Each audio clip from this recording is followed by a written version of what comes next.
Good morning. Welcome to BEM Tech. I'm Ben, and today we're going to start our educational series on Windows 10. I'm going to start out basic with the basic Windows 10 configurements, basic steps, what you need to know about it, and move on from there. The reason I'm going to do this video is because a lot of calls are for common Windows 10 things that I think the most average user should know and should be able to do, but hasn't been educated on it yet.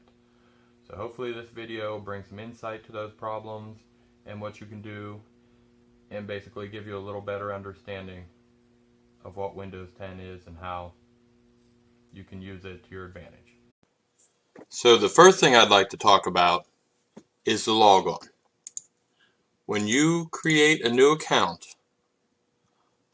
my recommendation is, if you are the only person using this computer, I would not make a password. I know it's insecure. I know that's not what people are going to tell you, that you need a strong password. But I would put your name and just click next. That way you never have a problem where you forget the password or you wrote it down and you lost the paper, and I never have to come to your house and get you back into that computer. If you have already set up your PC and you want to go back and make no password, it's not hard. First thing I should do is put my taskbar where everybody's used to seeing it. You would click the window button, go to settings, that's a little cog, and we're going to click on accounts.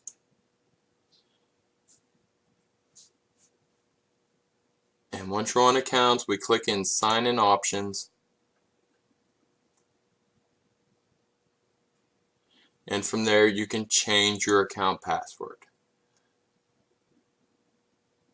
It will ask you to enter your old password just to confirm you are who you are, and then you can change it. I personally use my live email account. If you're using your email account, you have to keep that password on it, but that is one way you can change your password. It'll pop up with your name, your old password, and then just leave these blank for the next one.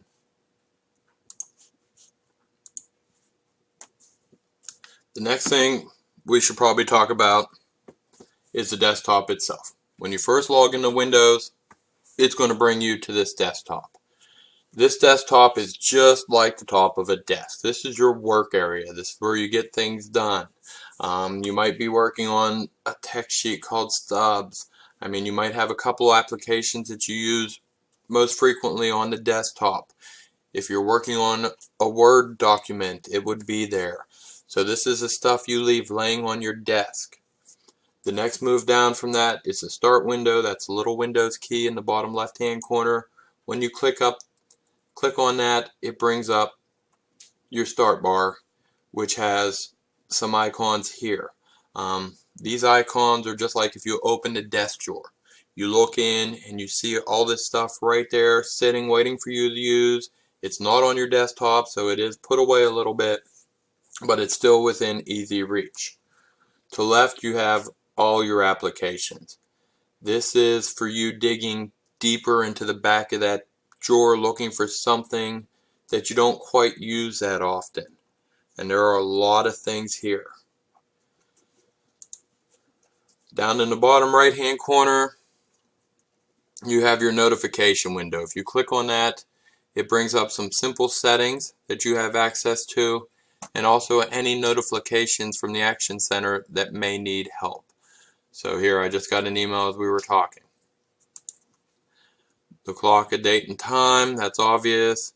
Your speakers, if you click on this, it will bring up your speaker bar. One thing you might want to do is make sure that's not X. If that's an X, then your speakers are muted. And if you're not getting sound out of your speakers, check here first. Unmute it and check. The next icon I have here is my Ethernet connection. This tells me I am connected to the internet. Basically, I'm connected through an Ethernet cord, a Patch 5 cable. I also have different wireless signals that I could access because I do have a wireless card on my desktop. But one thing about this is if you cannot get to the internet, sorry about that, if you cannot get to the internet, you may want to check here first. If you right click on that icon, you can go to troubleshoot problems. And what this will do, it'll bring up a simple window that'll automatically start to see if there is any problems. And if Windows can automatically fix that problem, it will go ahead and do so. Also, if the little caret there has hidden icons, I have numerous things running in the background.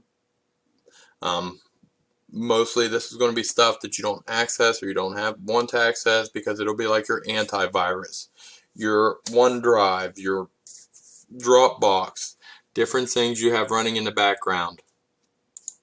That'll always be there. The icons here, you can pin different icons down here. It's just an easy access point to reach this taskbar and open different icons. Cortana, even if you don't want to talk to her, she can be very useful. I personally use Cortana because I have my calendar and different things there. But if you're looking for a certain app, say you're looking for the calculator app, and you can't find it, you can start typing there, and it'll bring up the most likely app. And there I have my calculator app. If I'm looking for Microsoft Word, I can start typing Word in there, and it'll be one of the choices. So it is a very useful tool as well if you're searching for items.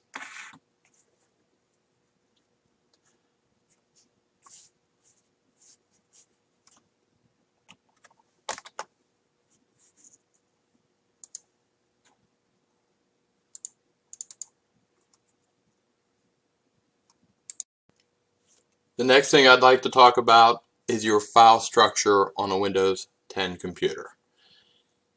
If you click the file folder, basically all of Windows can be found in files. Yours is not going to look like mine, but there are a few things that are definitely going to be the same. The folders up here on top. Hey.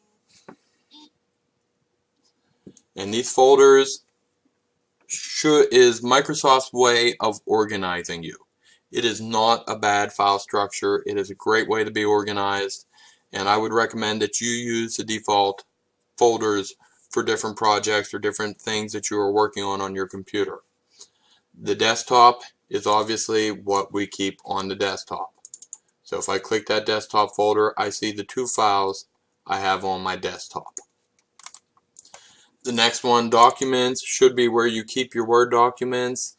This should be where you keep your Excel sheets, your Word sheets, any type of document that you're working on. That way you know where it's at. It's easy to find. Your download folder is going to be where anything you download off the web, any PDFs you get through email that you download, that's going to be where they are stored. So if you're looking for something you downloaded last week in an email that tells you what time the games are or what time the tea times, whatever it may be, it's going to be in that download folder.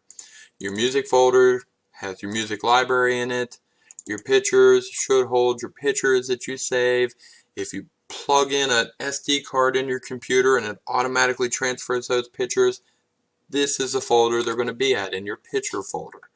Videos, same way. If you say it's a video and you automatically plug it in, that's where it should automatically go.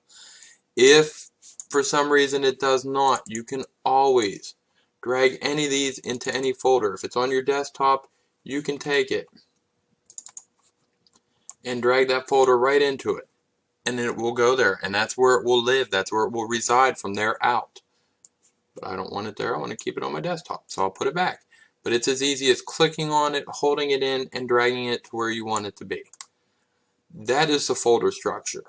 Your local drive, which is normally the C drive, has all of Windows on it. I would not recommend going in here unless there's something you absolutely need or somebody tells you to. Most of this stuff, the program files, is going to be what you have under your programs. All these live in these program files. The one thing that may be useful to some people is under users. If you find your user file, there are different things here, like such as your favorites, that you may want to copy over and put on another computer or drive from here. But this is the basic structure of Windows. Right here are your folders. This is where everything should live on your computer. If you're organized or if you want to be organized, start dragging that stuff from your desktop over. If you have application files, I wouldn't drag them into folders. I would just leave them reside here where they are supposed to be.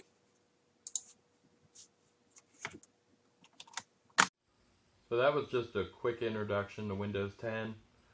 Next couple of videos I'll be providing a more in-depth look at things, settings we should change, security, option, cleanups, and hope to see you there.